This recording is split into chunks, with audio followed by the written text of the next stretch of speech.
Assalamualaikum warahmatullahi wabarakatuh. Semoga kebaikan terlimpah kepada kita semua. Amin ya robbal alamin. Suatu ketika datanglah segerombolan prajurit dari istana atas perintah Raja Harun ar-Rasyid untuk menangkap Abu Nawas di kediamannya. Abu Nawas dikabarkan telah menghilang cukup lama. Entah kemana, tidak ada satupun yang tahu keberadaannya saat itu, termasuk istrinya sendiri. Tiba-tiba ia muncul dari persembunyiannya itu dan pulang kembali ke rumah untuk menemui istrinya. "Suamiku, para prajurit kerajaan tadi pagi mencarimu." "Ya istriku, ini urusan gawat. Aku baru saja menjual Sultan Harun ar-Rasyid menjadi budak." "Apa? Raja kau jadikan budak? Kenapa kau lakukan itu suamiku?" "Supaya dia tahu di negerinya ada praktik jual beli budak," ujar Abu Nawas. "Dan jadi budak itu sangat sengsara," ujar Abu Nawas. "Sebenarnya maksudmu baik, tapi Baginda pasti marah. Buktinya para prajurit diperintahkan untuk menangkapmu. Menurutmu apa yang akan dilakukan Sultan Harun ar-Rasyid kepadaku?" tanya Abu Nawas. "Pasti kau akan dihukum berat," jawab istrinya.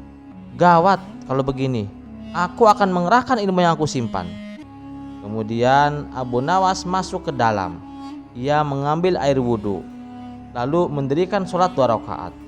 Abu Nawas lalu berpesan kepada istrinya, "Apa yang harus dikatakan bila Baginda datang?" Tidak berapa lama kemudian, tetangga Abu Nawas geger karena istri Abu Nawas menjerit-jerit.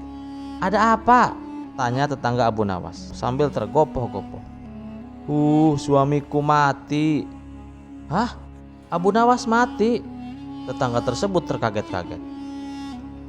Kini kabar kematian Abu Nawas tersebar ke seluruh pelosok negeri. Baginda terkejut. Kemarahan dan kegeraman beliau agak susut mengingat Abu Nawas adalah orang yang paling pintar, menyenangkan dan menghibur Baginda Raja. Baginda Raja dan beberapa pengawal beserta seorang tabib dan dokter istana segera menuju rumah Abu Nawas. Tabib segera memeriksa Abu Nawas. Sesaat kemudian ia memberikan laporan kepada Baginda bahwa Abu Nawas memang telah mati beberapa jam yang lalu. Setelah melihat sendiri tubuh Abu Nawas terbujur kaku tak berdaya, Baginda Raja merasa terharu dan meneteskan air mata. Beliau bertanya kepada istri Abu Nawas, "Apakah ada pesan terakhir dari Abu Nawas untukku?" tanya Baginda. "Ada paduka yang mulia," kata istri Abu Nawas sambil menangis. "Katakanlah," kata Baginda Raja. "Suami hamba Abu Nawas memohon sudilah kiranya Baginda Raja mengampuni semua kesalahannya dunia akhirat di depan rakyat," ucap istri Abu Nawas terbata-bata.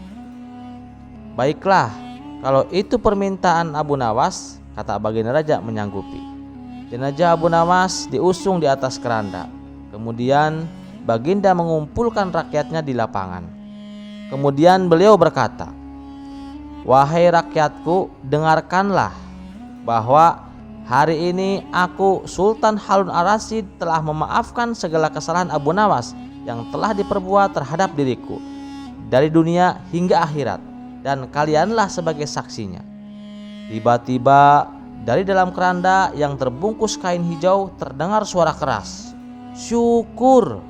Seketika pengusung jenazah ketakutan apalagi melihat Abu Nawas bangkit berdiri seperti mayat hidup. Seketika rakyat yang berkumpul itu lari tunggang langgang, bertubrukan dan banyak yang terkilir. Abu Nawas sendiri segera berjalan ke hadapan Baginda Raja. Pakaiannya yang putih-putih bikin Baginda keder juga. "Kau sebenarnya mayat hidup atau memang kau hidup lagi?" tanya Baginda Raja dengan gemetar. "Hamba masih hidup tuanku. Hamba mengucapkan terima kasih yang tak terhingga atas pengampunan tuanku."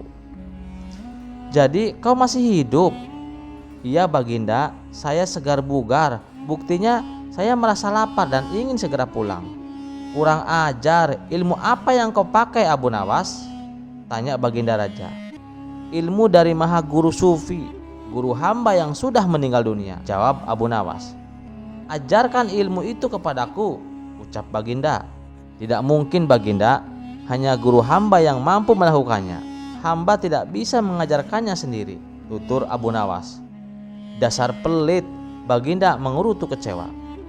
Sejak peristiwa penghancuran barang-barang di istana oleh Abu Nawas yang dilansir oleh Baginda Raja, saat itu pula Baginda Raja sangat kesal dan ingin bersegera untuk menangkap si tersangka, yaitu Abu Nawas, agar dijebloskan ke dalam penjara karena ulah dan tingkah lakunya. Sudah menjadi hukuman bagi siapa saja yang tidak sanggup melaksanakan titah Baginda Raja, apalagi sampai membangkang kepada sang raja, maka tak disangsikan lagi bahwa ia akan mendapat hukuman. Baginda pun tahu Abu Nawas amat begitu takut kepada beruang. Suatu hari Baginda Raja memerintahkan prajuritnya untuk menjemput Abu Nawas, agar Abu Nawas bergabung dengan rombongan Baginda Raja untuk berburu beruang. Abu Nawas merasa takut dan gemeteran, tetapi ia tidak berani menolak perintah dari Baginda Raja tersebut. Dalam perjalanan menuju ke hutan, tiba-tiba cuaca yang cerah berubah menjadi mendung, beraroma kegelapan. Seketika Baginda Raja langsung memanggil Abu Nawas dengan penuh takjim dan rasa hormat. Abu Nawas pun mendekati Baginda Raja. "Tahukah mengapa engkau aku panggil?" tanya Baginda Raja tanpa sedikit pun senyum di wajahnya. "Ampun tuanku, hamba belum tahu," jawab Abu Nawas dengan polosnya. "Kau pasti tahu bahwa sebentar lagi akan turun hujan. Hutan masih jauh dari sini. Kau kuberi kuda yang lamban, sedangkan aku dan pengawal-pengawalku akan menunggangi kuda yang cepat. Nanti pada waktu makan siang kita berkumpul di tempat peristirahatanku. Bila hujan turun, kita harus menghindarinya dengan cara kita masing-masing, agar pakaian kita tetap kering. Sekarang mari kita berpencar," Baginda Raja menjelaskan. Kemudian Baginda Raja dan rombongan mulai bergerak dan berpencar. Abu Nawas kini tahu Baginda Raja akan menjebaknya. Lalu ia harus mencari akal. Ia pun memutar otak cerdiknya, dan ketika Abu Nawas sedang berpikir, tiba-tiba hujan pun turun. Begitu hujan turun, Baginda Raja beserta rombongannya bersegera memacu kuda mereka masing-masing untuk mencapai tempat perlindungan yang terdekat. Tetapi karena derasnya hujan, Baginda Raja dan pengawalnya basah kuyup. Ketika makan siang tiba, Baginda Raja bersegera menuju tempat peristirahatan. Belum sempat baju Baginda Raja dan para pengawalnya kering, Abu Nawas datang dengan menunggangi kuda yang amat lamban. Baginda dan para pengawalnya seketika terperangkah terkejut kebingungan, karena baju Abu Nawas tidak basah sama sekali. Padahal dengan kuda yang paling cepat pun Baginda Raja beserta para pengawalnya tidak bisa mencapai tempat berlindung yang paling dekat sekalipun. Pada hari berikutnya, Abu Nawas diberi kuda yang cepat, yang kemarin ditunggangi oleh Baginda Raja sendiri. Kini Baginda Raja dan para pengawal-pengawalnya menunggangi kuda-kuda yang lamban. Setelah Abu Nawas dan rombongan kerajaan berpencar, hujan pun turun seperti kemarin. Kini hujan lebih deras daripada kemarin. Baginda Raja dan para pengawalnya lagi-lagi basah kuyup karena kuda yang mereka tunggangi tidak bisa lari dengan kencang. Pada waktu makan siang tiba, Abu Nawas pun tiba di tempat peristirahatan lebih dahulu daripada Baginda Raja beserta rombongannya. Kemudian Abu Nawas menunggu Baginda Raja. Selang beberapa saat, Baginda Raja dan para pengawalnya tiba dengan pakaian yang basah kuyup. Melihat Abu Nawas dengan pakaian yang tetap kering, seolah tidak terkena hujan atau memang ia manusia hujan. Saat itu pula Baginda Raja menjadi penasaran dibuatnya. Beliau tidak sanggup lagi menahan keingintahuan yang selama ini disembunyikannya. "Terus terang, bagaimana caranya kamu menghindari hujan, wahai Abu Nawas?" tanya Baginda dengan penuh rasa penasaran. "Mudah tuanku yang mulia," kata Abu Nawas sambil tersenyum. "Sedangkan aku dengan kuda yang cepat saja tidak sanggup untuk mencapai tempat berteduh terdekat, apalagi dengan kuda yang sangat lamban ini," tegas Baginda Raja. "Hamba sebenarnya tidak melarikan diri dari hujan, tuan, tetapi begitu waktu hujan turun, lalu hamba secepat mungkin melepas pakaian hamba dan bergegas melipatnya, lalu mendudukinya. Ini hamba lakukan sampai hujan berhenti," ungkap Abu Nawas. Diam-diam Baginda Raja akhirnya mengaku kecerdikan dari Abu Nawas. Terima kasih sudah mendengarkan cerita ini. Jangan lupa like dan subscribe channel ini.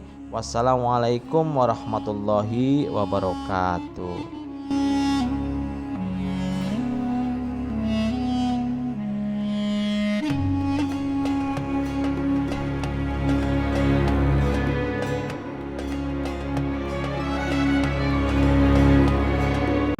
Kisah selanjutnya. Assalamualaikum warahmatullahi wabarakatuh. Semoga semua kebaikan terlimpah kepada kita semua, amin ya robbal alamin. Pada suatu hari, Baginda Raja memanggil Abu Nawas ke istana. Baginda Raja yang selalu terkesan dengan cara berpikir Abu Nawas, kali ini ia memiliki pertanyaan yang menurutnya akan sulit dijawab. Abu Nawas, katakan padaku, seberapa pentingkah kita menghormati seorang Habib keturunan Nabi, dan apa hukum yang mengatur hal ini? Tanya Baginda Raja sambil tersenyum. Menunggu jawaban cerdas dari Abu Nawas. Abu Nawas tersenyum dan kemudian menjawab, Paduka, pertanyaan Anda ini sangat bijaksana, dan saya sungguh tak menduga dengan pertanyaan ini. Dan pembahasan pertanyaan dari Paduka ini sangat berbahaya dan bisa saja menimbulkan pertentangan. Tapi berhubung Paduka yang bertanya, saya akan berusaha sebaik mungkin untuk menjawabnya. Menghormati seorang Habib keturunan Nabi memang penting Paduka, tetapi ada cara untuk memahami seberapa pentingnya itu. Baginda Raja yang penasaran kemudian bertanya, lalu bagaimana caranya kita mengetahui seberapa penting menghormati mereka Abu Nawas? Abu Nawas mengangguk pelan dan berkata, Paduka, untuk menjawab pertanyaan ini, kita perlu melakukan eksperimen sederhana. Mari kita undang 2 orang Habib ke istana. Satu yang benar-benar keturunan Nabi dan satu lagi yang hanya mengaku-ngaku saja. Baginda Raja pun setuju dan Abu Nawas lalu memerintahkan pengawalnya untuk mencari 2 orang Habib tersebut.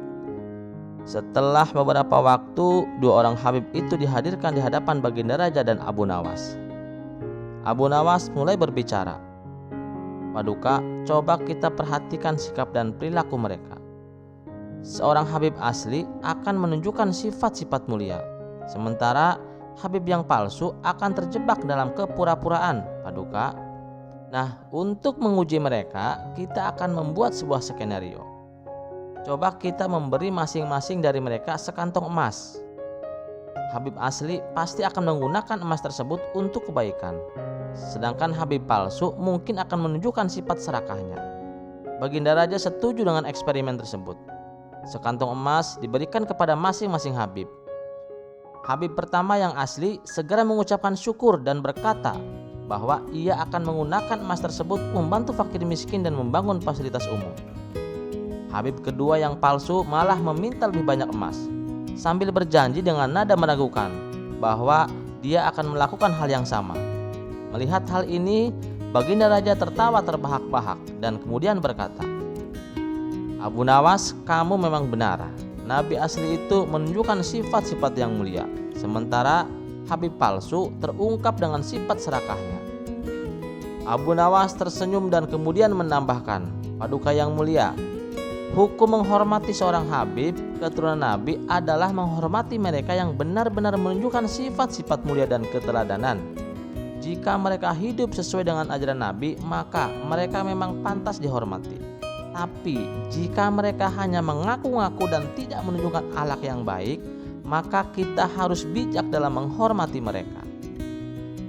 Baginda Raja mengangguk tersenyum dan kemudian berkata, Abu Nawas, engkau selalu punya cara untuk mengajarkan sesuatu dengan humor dan kebijaksanaan. Hari ini aku belajar banyak darimu. Teman-teman, jangan lupa dukung channel ini dengan like dan subscribe dan juga nyalakan notifikasinya agar kita tambah semangat membuat kontennya. Terima kasih sudah mendengarkan cerita ini. Wassalamualaikum warahmatullahi wabarakatuh.